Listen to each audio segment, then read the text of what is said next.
Good morning. It's Wednesday morning here in Cypress, Texas. Oh wow! I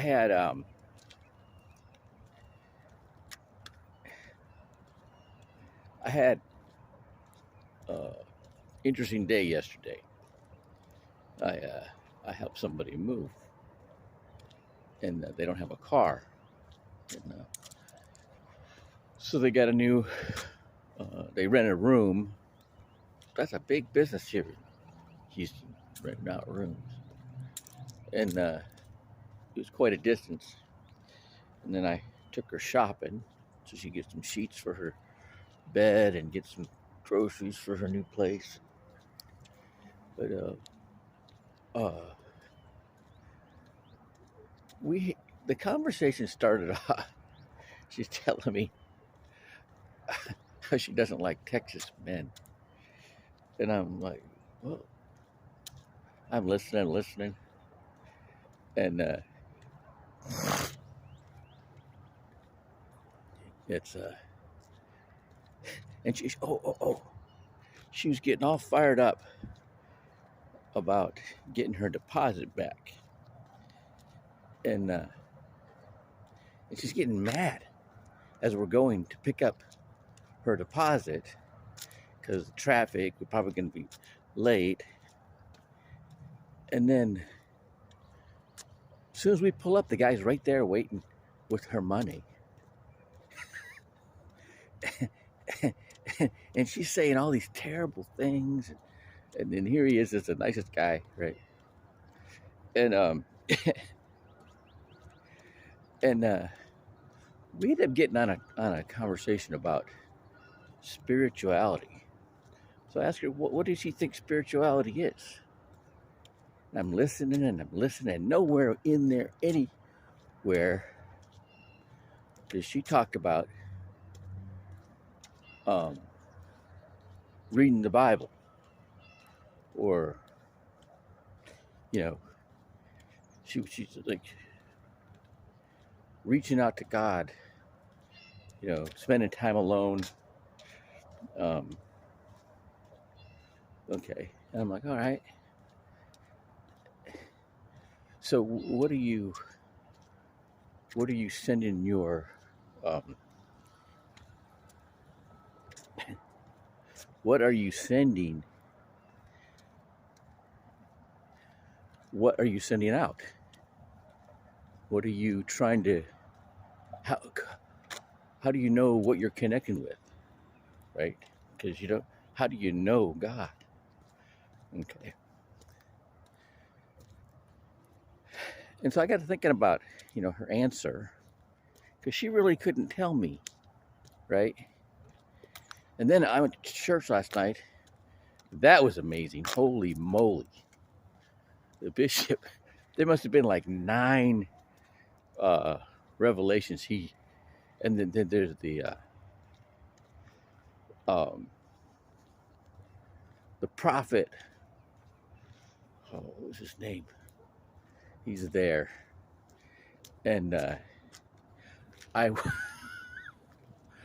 his mind got blown. Everything he was like gonna do got adjusted because of what he learned.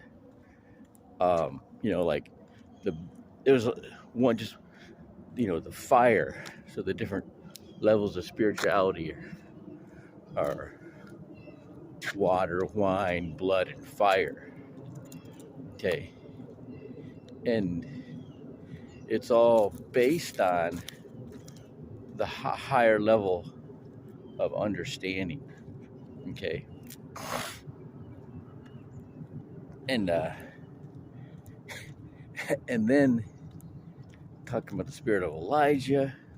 I mean, there's like 9 just prominent understandings of what those scriptures really saying, right? And just bent bent his mind. Okay, and I'm thinking about you know, and what I determined is that spirituality equates to imagination. And the more you have to draw from imagining God is based on the better of a picture of God you're going to get. And that's why when you have the understanding that the law in the Old Testament is really the characteristics of God. So he told Moses, I can imagine Moses, tell me who you are. Shazam.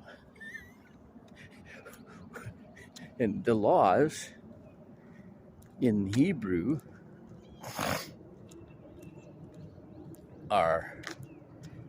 is telling you who God is.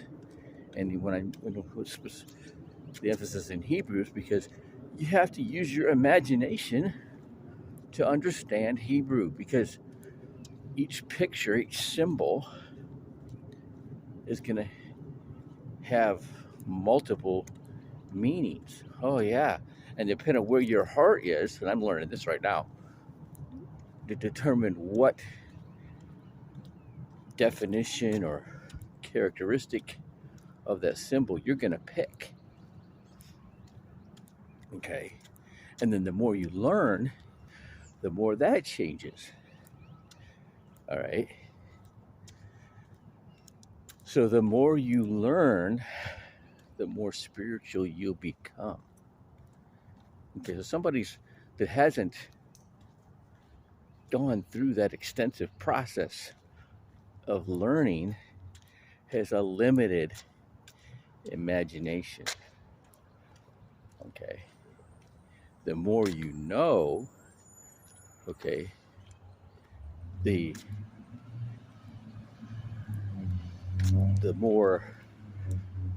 further your imagination can go,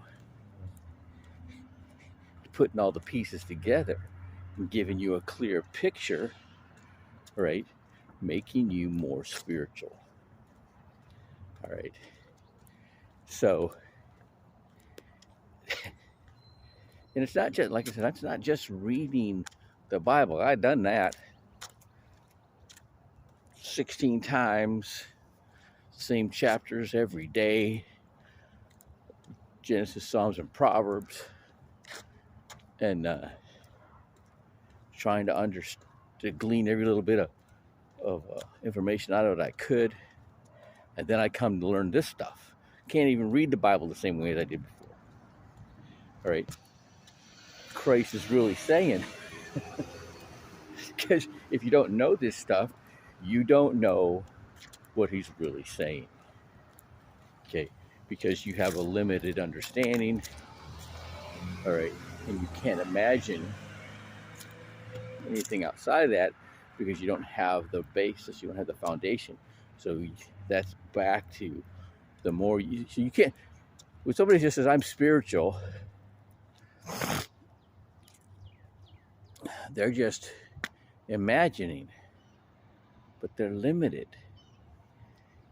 It's like me when I first started boxing, and all I was allowed to throw was my straight punches, my jab, my straight right hand. And I lost 10 of my first 12 fights.